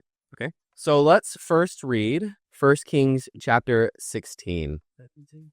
2 Kings, sorry. And I'm going to ask that you guys let me just talk so that we can actually get through this. That means that we don't talk. Yeah, just so that we can get through it and then we can talk at the end. Okay? I'm just going to talk, okay? Is that all right? I'm just going to talk. All right. So now we're talking about the king of Judah, not the king of Israel. We're talking about Ahab, and we're talking about things going on with Ahab before. Now we're talking about the southern kingdom. We're talking about Judah, okay?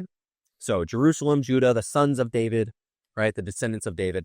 In the 17th year of Pekah, son of Remaliah, King Ahaz, son of Jotham of Judah, began to reign. So this is a great grandson of David.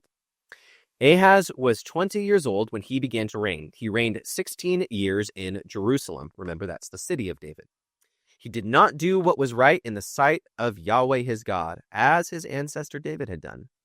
But he walked in the way of the kings of the northern kingdom, Israel. He even made his son pass through the fire, according to the abominable practices of the nations, whom Yahweh had driven out before the people of Israel. He sacrificed and made offerings on the high places, on the hills, and under every green tree. What does it mean to make his son pass through the fire? He sacrificed his son in the fire. Okay? So you have this king of Israel this king of Judah, who sacrifices his son in the fire. Okay? And let's read a little bit more in the next chapter. We're going to skip and then read a little bit more in the next chapter. And this is chapter 17. In the 12th year of King Ahaz of Judah, so the king that sacrificed his son in the fire, Hoshea, son of Elah, began to reign in Samaria over Israel. He reigned 9 years. Remember, Samaria that's a term for the northern kingdom. He did what was evil in the sight of Yahweh, yet not like the kings of Israel who were before him. King Shalmaneser of Assyria came up against him. Hoshea became his vassal and paid him tribute. Do you know what a vassal is? A vassal is when I have a kingdom that I take control over. They sort of run their own affairs, but I am ultimately in control over that kingdom. So that's what a vassal state is, okay? And I make them essentially pay taxes and tribute to me. So now Israel is paying taxes to Assyria. But the king of Assyria found treachery in Hoshea, for he had sent messengers to King So of Egypt and offered no tribute to the king of Assyria, as he had done year by year. Therefore the king of Assyria confined him and imprisoned him. So the king of Israel, the king of Samaria, is in rebellion against his imperial overlord. Then the king of Assyria invaded all the land and came to Samaria. For 3 years he besieged it. In the 9th year of Hoshea, king of Assyria, he captured Samaria. He carried the Israelites away to Assyria. He placed them in Halah on the Habor, the river of Gozan, and in the cities of the Medes. This occurred because the people had sinned against Yahweh their God, who had brought them up out of the land of Egypt and under the hand of Pharaoh, king of Egypt. They had worshipped other gods and walked in the customs of the nations, whom Yahweh had driven out before the people of Israel, and in the customs of the kings of Israel had introduced. The people of Israel did things that were not right against Yahweh their God. They built for themselves high places at all of their towns, from watchtower to fortified city. They set for themselves pillars and sacred poles on every high hill and every under green tree. So the idea is, just imagine altars and idols everywhere, right? You're only supposed to have one temple in Jerusalem with one altar, represent the oneness of God, the oneness of the nation of Israel, the oneness of humanity under God as creator, as he is the creator of the creation. And instead they're worshiping all of the gods on every hill and under every green tree, right? They did wicked things, provoking Yahweh to anger. They served idols, which the Yahweh said to them, "You shall not do this." Yet Yahweh warned Israel and Judah by every prophet and every seer, saying, "Turn from your evil ways and keep my commandments and my statutes in accordance with all the law that I commanded your ancestors and that I sent to you by the servants the prophets." They would not listen, but were stubborn, as their ancestors had been, who did not believe Yahweh their God. They despised his statutes and his covenant that he had made with their ancestors and the warnings that he had given them. They went after false idols and became false. They followed the nations that were around them, concerning whom the Lord had commanded them that they should not do as they did. They rejected all the commandments of Yahweh their God and made for themselves cast images of 2 calves. They made a sacred pole. They worshipped all the host of heaven and served Baal. They made their sons and their daughters pass through fire, used divination and augury, sold themselves to do evil in the eyes of Yahweh, provoking him to anger. Therefore, Yahweh was very angry with Israel and removed them out of his sight. None was left but the tribe of Judah alone. Judah also did not keep the commandments of Yahweh their God, but walked in the customs that Israel had introduced. Yahweh rejected all the descendants of Israel. He punished them and gave them into the hand of plunderers until he had banished them from his presence. When he had torn Israel from the house of David, they made Jeroboam, son of Nebat, king. Jeroboam drove Israel from following Yahweh and made them commit great sin. The people of Israel continued in all the sins that Jeroboam committed. They did not depart from them until Yahweh removed Israel from out of his sight, as he foretold through all of his servants the prophets. So Israel was exiled from their own land to Assyria until this day. And then it's going to talk about how the Assyrians are now about to come and set up shop in Samaria. So the Samaritans of the New Testament are sort of half-breed Israelites intermarried with Assyrians. Okay, so that's the exile. Before that, we also read about King Ahaz sacrificing his son, passing through the fire. So I want to go through some slides here with you. Okay, first of all, Israel exiled. The Assyrian Empire invades the northern kingdom after King Hoshea of Samaria fails to pay the Assyrian king tribute. The population of Israel is taken captive into the Assyrian realms, and populations from various foreign nations are sent to resettle the land originally promised to Abraham's offspring.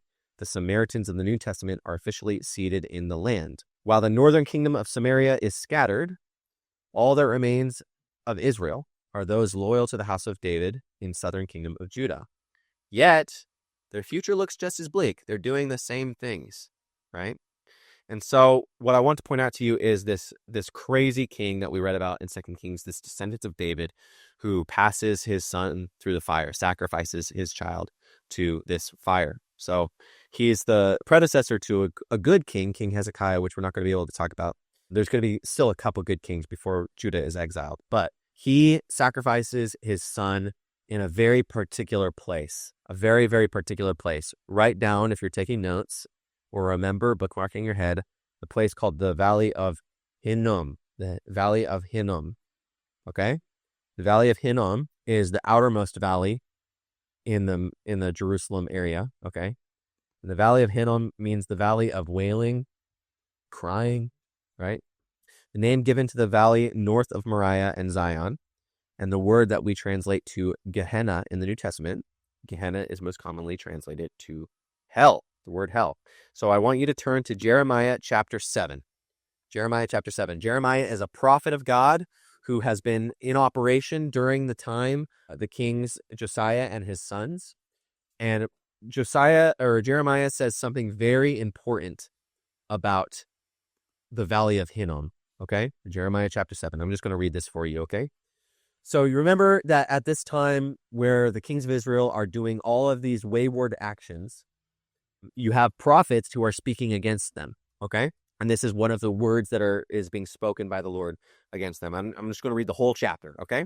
The word that came to Jeremiah from Yahweh. Stand in the gate of Yahweh's house and proclaim there this word and say, hear the word of Yahweh, all you people of Judah, you who enter these gates to worship Yahweh.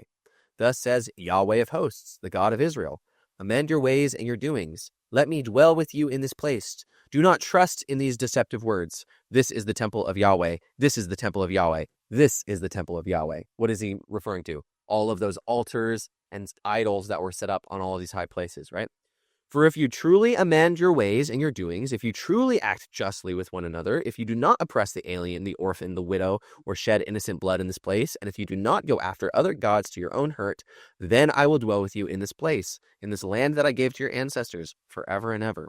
Remember, following the law of Moses represents living in such a way that is appropriate for God to dwell in sacred space, that is the temple. And so if you are not living according to the law of Moses, then representatively speaking, you are not in right relationship with God's dwelling there in the temple, okay? Verse 8, here you are, trusting in deceptive words to no avail. Will you steal, murder, commit adultery, swear falsely, and make false offerings to Baal and go after other gods that you have not known? And then come and stand before me in this house, which is called by my name, and say, we are safe, only to go on doing these things, these abominations. Has this house, which is called by my name, become a den of robbers in your sight? I too am watching, says Yahweh. Now go to my place that was in Shiloh, where I made my name dwell at first, and see what I did to it for the wickedness of my people Israel.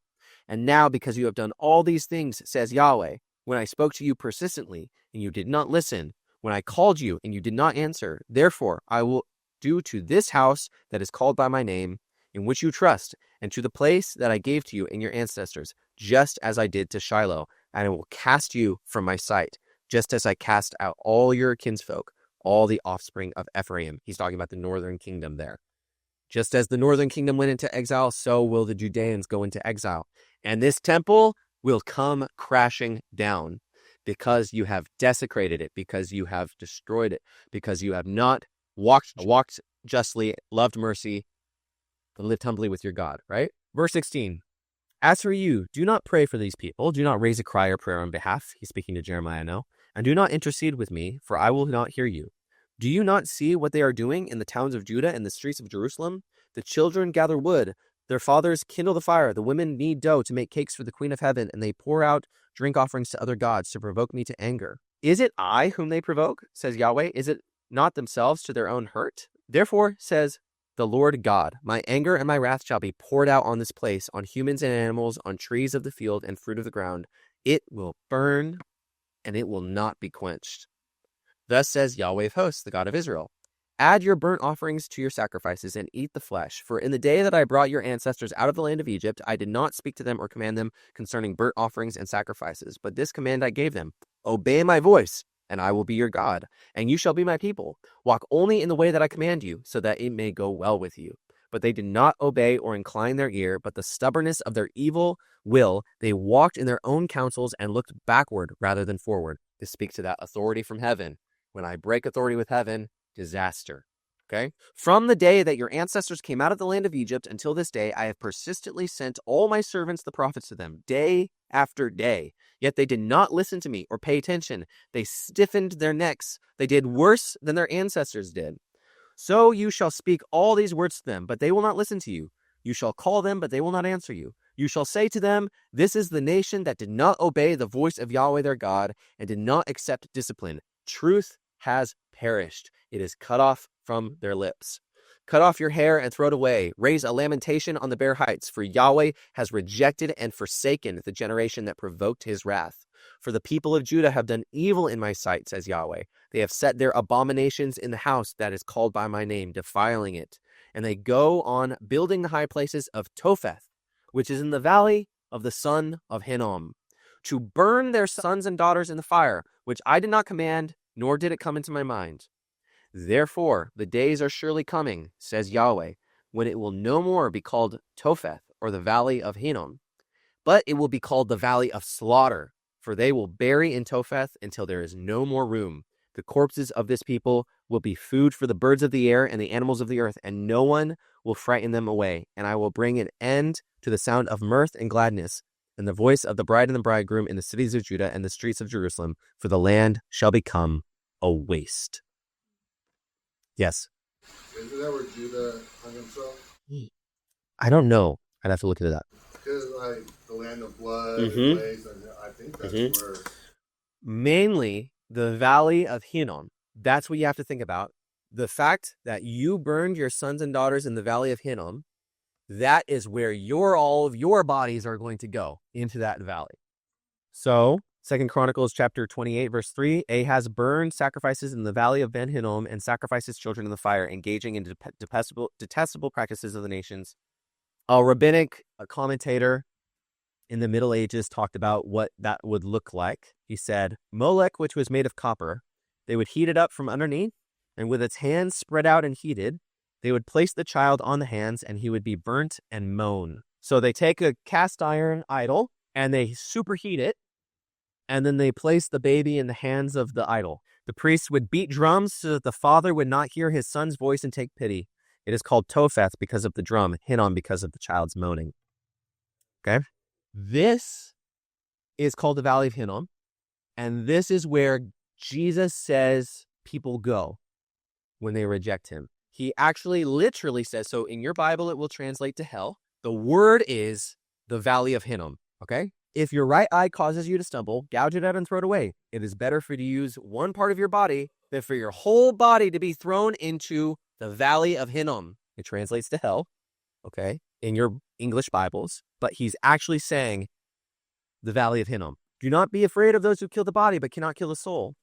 Rather, be afraid of the one who can destroy both body and soul in the Valley of Hinnom, okay? The tongue is a fire, a world of evil amongst the parts of the body. It corrupts the whole body, sets the whole course of one's life on fire, and itself is set on fire by the Valley of Hinnom. So here's an analogy going on here that speaks sort of into what we're talking about here, right? That there's a literal place that my goofy dad loves to point at when we're in Jerusalem and you go with him and he says, guys, look, that's hell.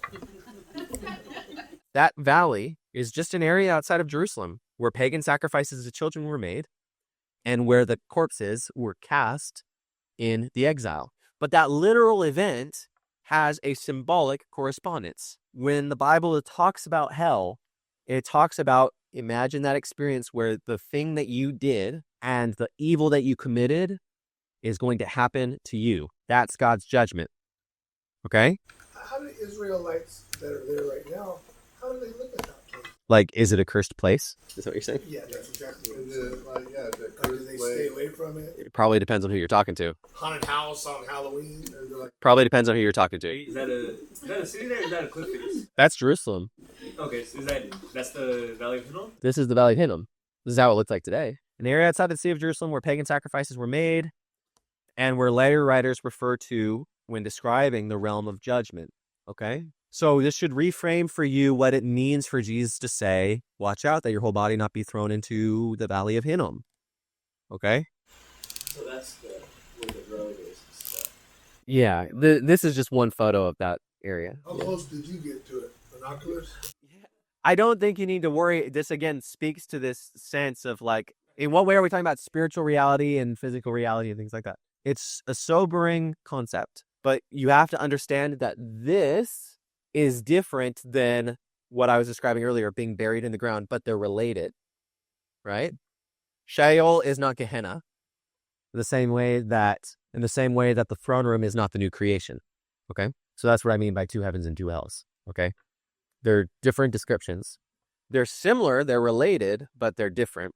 What Gehenna represents, what the Valley of Hinnom represents, is when God's judgment finally comes in a grand and spectacular way and fire is brought. Whereas the underworld is represented sort of as dark, damp place, right? Place of decomposition.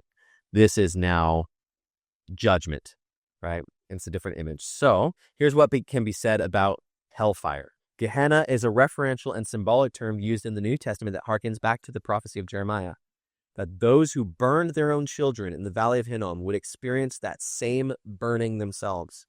In other words, God would repay them for their evil in a manner measured by their own actions. Jeremiah says something very interesting. He says, or God through Jeremiah says, is it I whom they provoke, says the Lord? Is it not themselves to their own hurt?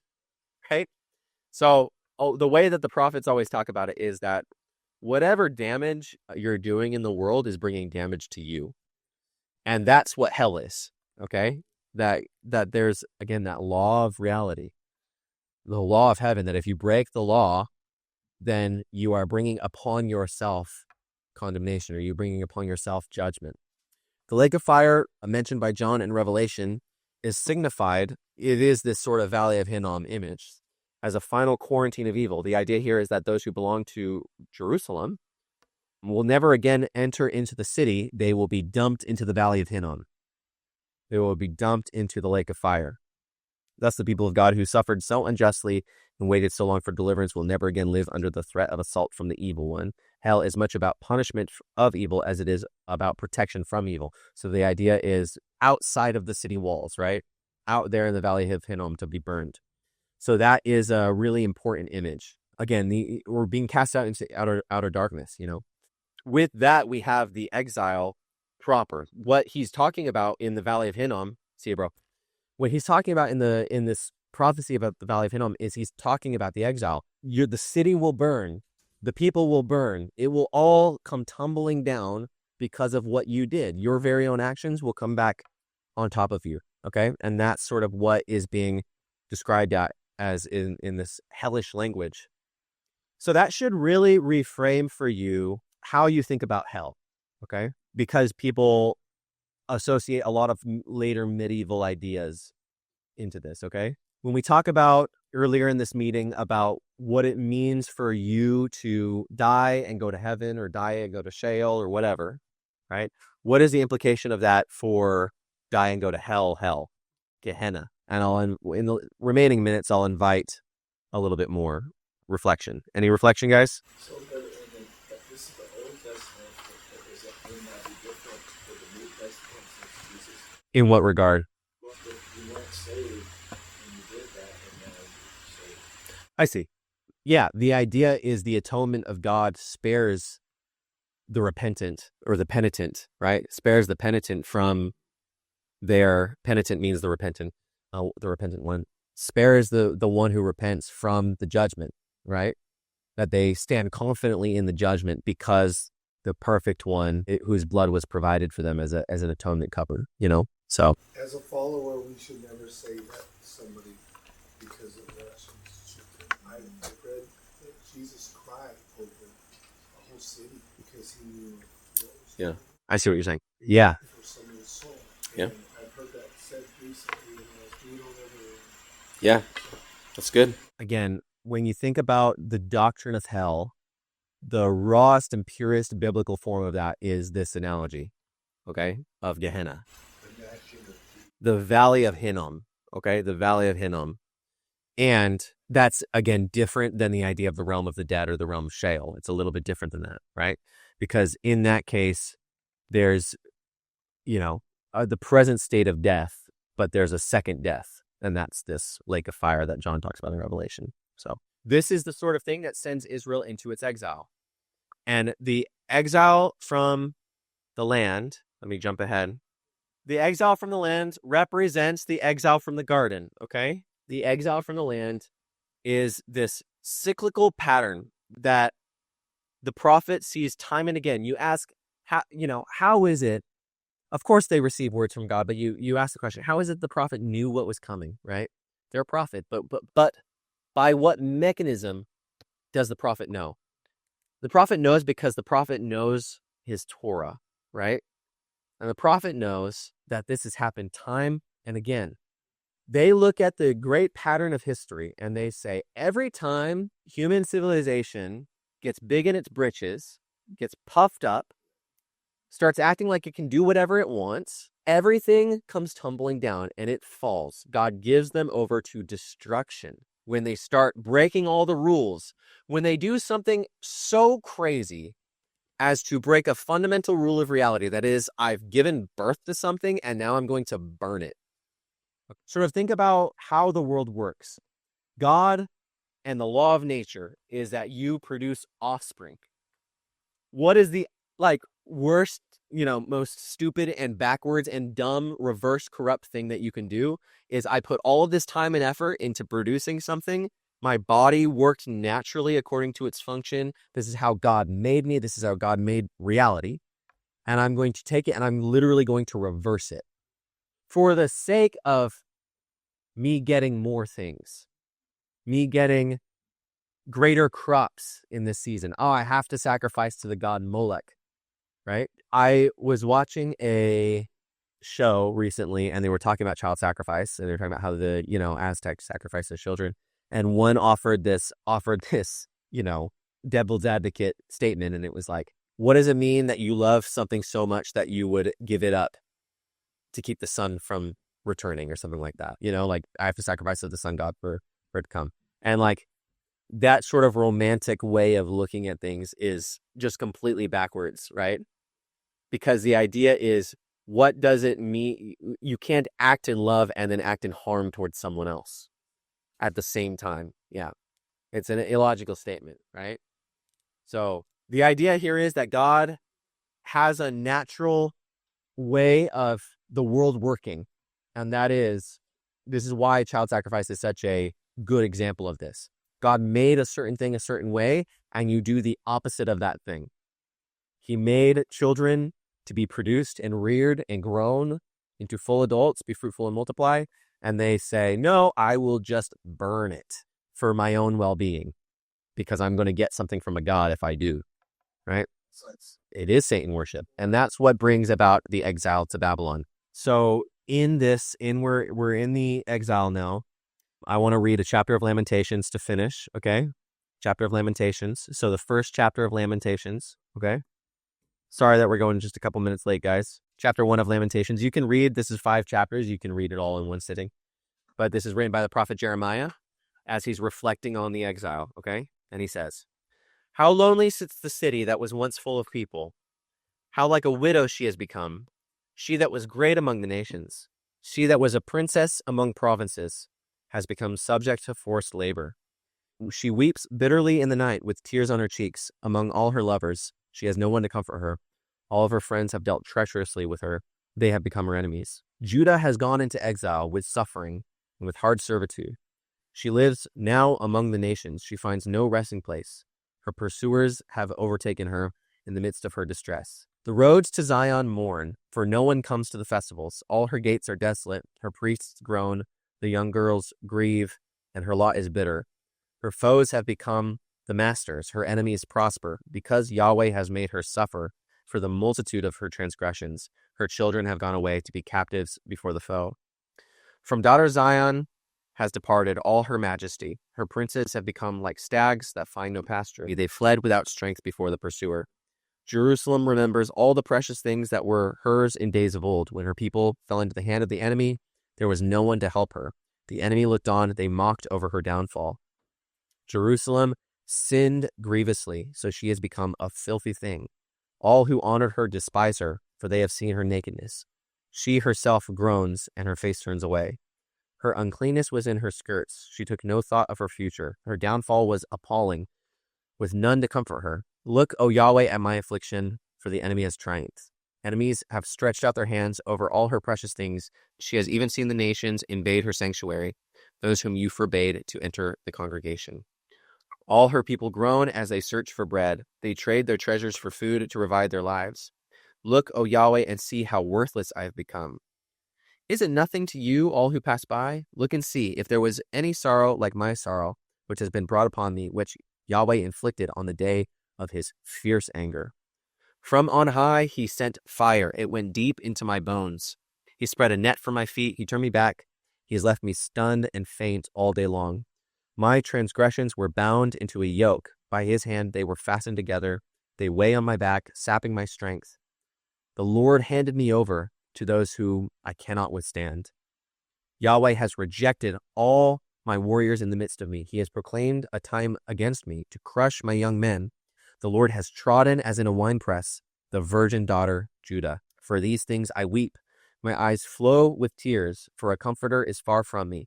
one to revive my courage. My children are desolate, for the enemy has prevailed. Zion stretches out her hands, but there is no one to comfort her.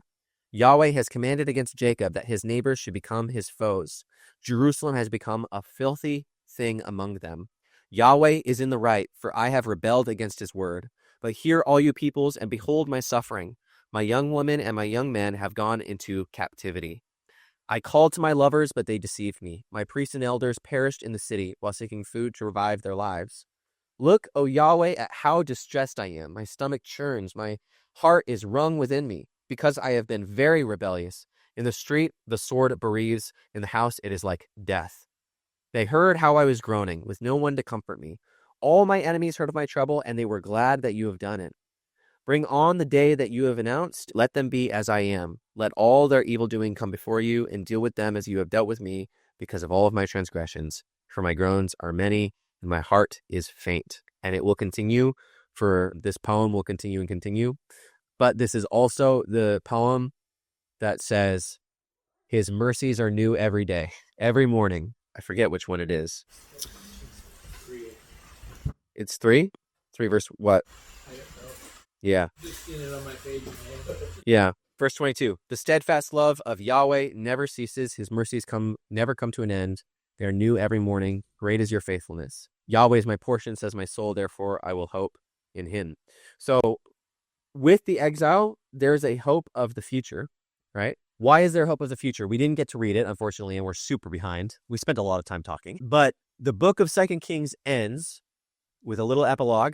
It's the successor to David, the king of Judah. He's imprisoned in exile. And then it says, the king of Babylon went into the prison, and he unlocked the door, and he said, come, eat at my table. And that's how it ends, right? So it all started when Abraham was sent out of Babel, sent out of Ur of the Chaldeans, right? To form a nation among many nations. And his nation would be a nation in whom all the nations would be blessed. And of course, it was the king of Israel who would accomplish this, the anointed one, who would bless all the nations of the world in the people of Abraham. But Abraham came out of Babel, and now that's where they find themselves. Where does the story continue? The book of Kings mysteriously ends with the heir of the line of David imprisoned in Babylon, Jehoiakim of Judah. That's his name. Released from prison, Jehoiakim receives a semblance of honor from the king of Babylon. The hope of Versailles remains as the hope of David's true son to come remains, okay? So it ends with like the Davidic son coming out of his prison, right? So with that, we're going to be jumping around in time quite a bit. That's the end of the story of Israel. There's going to be times where they filter back into the land in the book of Ezra, but then the Old Testament ends was just like, where's the son of David? Where's the eternal kingdom? You know, everything that it looked like Solomon was going to be, it just all ended in naught. And so what's, is truly the son of David going to come? Well, they know he's going to come because we're going to read at length in Isaiah about, hey, he's talking about the exile to come. The exile is coming, the exile is coming.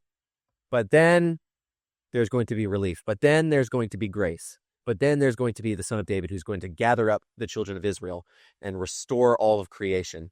And so we're going to read first Psalms next time. We're jumping back in time. We're going to go back to the time of David now, the Psalms that he was writing. We're going to go throughout the kings of Israel. We're going to be reading a lot of poetry. But narratively speaking, we're essentially at the end of the Old Testament. We have a little bit to read in Daniel, but we're essentially there. Okay, we're at the end of the story of the Old Testament, which is Israel in exile. They're going to start trickling back in. And then it's like, where's the son of David? Okay, so thank you guys so much. That's the story. Okay, the exile from the garden, the exile from the promised land. Who is going to bring us back? Son of David.